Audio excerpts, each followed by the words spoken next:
2, 1. What's up, everybody? Thomas Barkowski. Welcome back to another Flesh and Blood YouTube video. We're gonna put our tinfoil hats on and talk about Dusk Till Dawn. This is the thumbnail for the Flesh and Blood Dusk Till Dawn Monarch 2.0 video that I put out a couple days ago. This is the beginning of March 2023. Dusk Till Dawn is a supplemental summer set that is essentially Monarch 2.0, where it's an expansion of Monarch, and we're going back to the light and the shadow.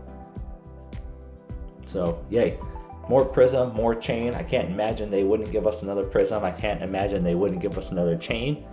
I think they'll add another light hero and another shadow hero as well, besides Bolton and besides Levia. We know that Levia needs support. We know that LSS has just given Bolton some support, but he needs some more help. The Spirit of Irena, the legendary from Dynasty, was not enough.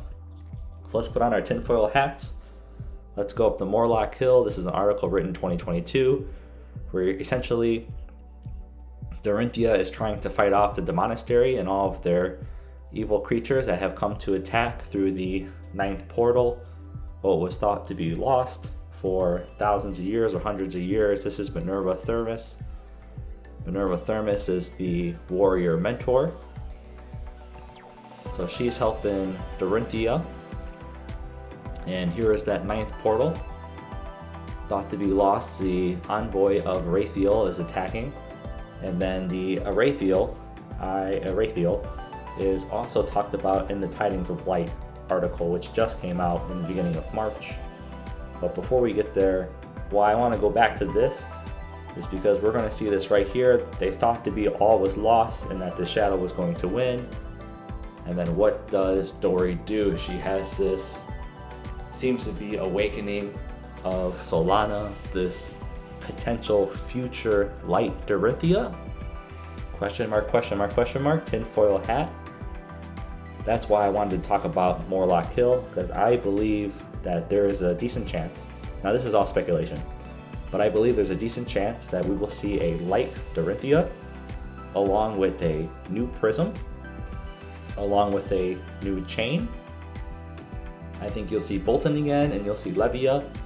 And then I also believe if we get a third light hero, which would be Dorinthea in the speculation, I believe we would get a third shadow hero. And what do we already have? We have the Runeblade class set up, just like we have the light warrior class already set up. We already have the shadow Runeblade.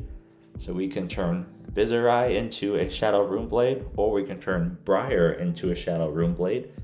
And I'm gonna speculate with Briar, because I believe that LSS fully thought and fully believed that by now Briar was going to LL during ProQuest Season 3, and that she would definitely be gone by calling Indianapolis, by calling Auckland, and that's why they moved up that banned and suspended announcement, or at least had that banned and suspended announcement right after ProQuest Season 3 and before the calling Indianapolis.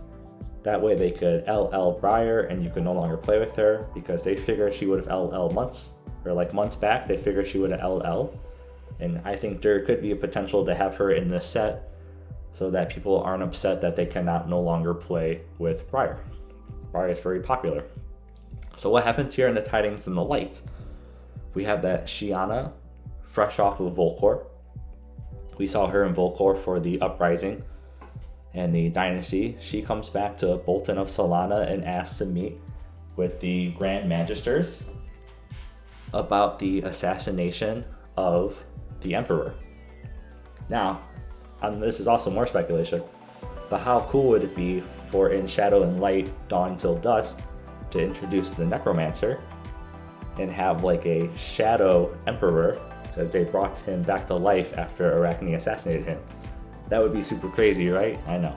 But Shiana, she meets with the Grand Council to tell them of the assassination, and they said that they have foreseen this, everything's going exactly to plan, and that she recognizes this mysterious logo from the pits. We know that we're currently going to the pits and Outsiders. That's where Katsu and Benji are, along with, Uzuri and Riptide and Arachne down there. So we also have some tie-in with the pits. I think that would be an awesome PvE, go through the pits, go beat up on the spider. Who's the spider? We have no idea. Also mentions the librarian. Soul burned brighter than ever, the Grand Magister.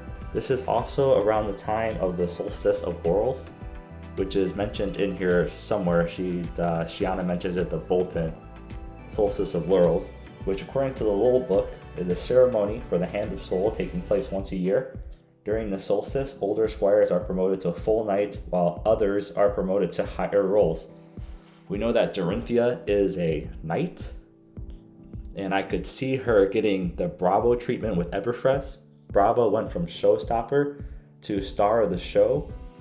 I could see Dorinthea going from Dorinthea Ironsong to Dorinthea Ironsong, Tale of the Gifted Knight.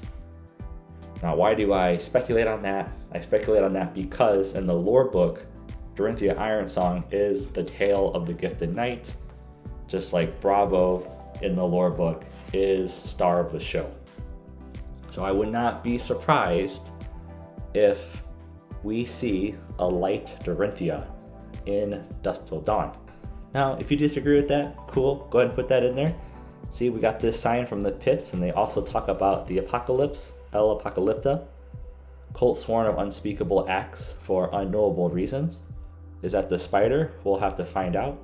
But I'm a big nerd. We have Irithiel's Doom once again, which is the same thing on Morlock Hill. They talk about Irithiel's Doom and that Ninth Blade portal.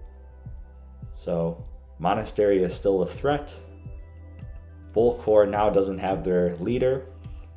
And it mentions in the article how the mountain of Volcor had this reaction once the Emperor was assassinated. So where am I going with this? Ultimately, I'm going with Light Dorinthea.